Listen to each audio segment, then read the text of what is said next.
Brown, starting with Max, just the career night for him. What is it that you see maybe that we don't get to see that allows him to have nights like tonight? It's the work. I mean, he's putting in the work and it's paying off for him. And, coaches believe in him, we believe in him. And, he's spectacular tonight on both ends of the floor. Specific to tonight for you, how do you describe the efficient 38 at 40 years old? Work. I mean, I just, key in on the things that I work on before the game. Obviously, when I come in early and get my shots up and prepare myself mentally to go out there and play an efficient game. I've always been efficient in my career, so I just try to continue that when I get on the floor and take great shots, keep my guys involved, and try to get wins. To AD being out is your offensive night tonight? Like you go into a different mode in terms of... Yeah, you got a guy that's averaging 25 plus and rebounds and blocks, and he's our number one, number two option. So, when he's out, we all have to step up our game, including myself, and I think everybody pitched in on that end. You signed Michael Jordan for the most career 30-point games in NBA history, and I had 562. When you're accumulating points over the course of the game, are you aware of where you're at? And when you're nearing 30, when you're at 25, do you have any sense of that?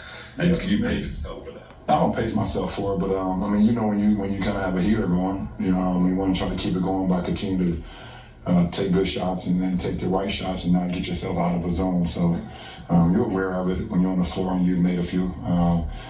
Absolutely. LeBron James was talking about, liking that you're taking threes at certain times and being shot ready, but you've obviously balanced your kind of attacking the frame and creating that pressure. Yeah. How do you think about that? Is that even on a night like tonight? Yeah, always. It's always got to be balanced. As well as I've been able to improve my shot from the outside to the later stage of my career, is always about putting pressure at the rim. I know I attract so many eyes, so many defenders, so if I'm attacking, then I know I can give my guys shots, and that's what's very important to me, because we all need to be in the rhythm, not just myself. So, if I'm going from the outside, that's even more, gonna make it even, a lot easier for me to get into the paint, to the cracks, give my guys extra looks. Max is just 21. It's 22 in February, but in what ways sort of has his maturity, how have you seen it manifest? But it helps, when the coaches believe in you and you give an opportunity to make mistakes when you're a young kid. And then you go out there and you live with your mistakes, but also get better from them. Obviously earlier, we had a couple, I think, was that OKC, I believe? Yeah, when we fouled like one game, and he learned from that. Coaches didn't give up on him and said, okay, well, you made a mistake. All right, sit down. He's been, he was in the rotation, didn't get out of the rotation, then we inserted him back into the starting lineup, and he just took off from there and just taking full advantage of it. So he's ready for this opportunity, and we're happy for him. Christian had season highs in points. Rebounds tonight. How big was he? He was huge. We needed him, Christian and Jax, but obviously he was huge for us.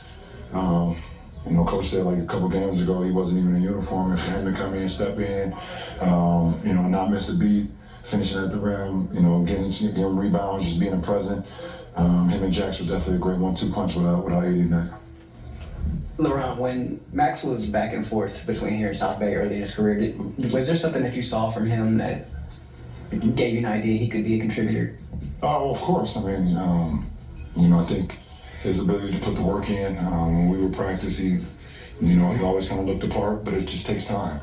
It's sometimes this league isn't always instant oatmeal. It takes time for younger guys to, get a feel, understand the game, the nuances of the game between the games. It's not just about actually running and jumping. There's so much more intricate parts to the game. And, I think JJ and the coaching staff have given him a lot on his plate, and I think he's ready for it. I think he's, just taking full advantage of it. And, 28 points, tonight, career high for him. But defensively, he's been amazing. The activity's been amazing, and we'll need it from him all year. You had a kind of a big start to the new year. Obviously, Ohio State wins, but more importantly, Bryce commits to Arizona.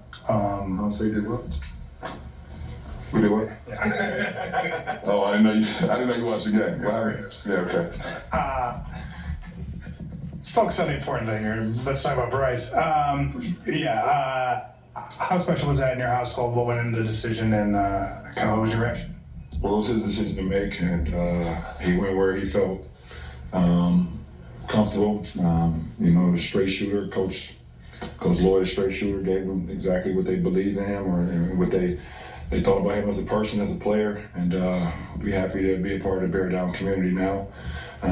Got some terrible friends in Richard Jefferson and Channing Frye that are alum there, so not too excited about that, but other than that, we're excited to go to be a part of the Tucson community.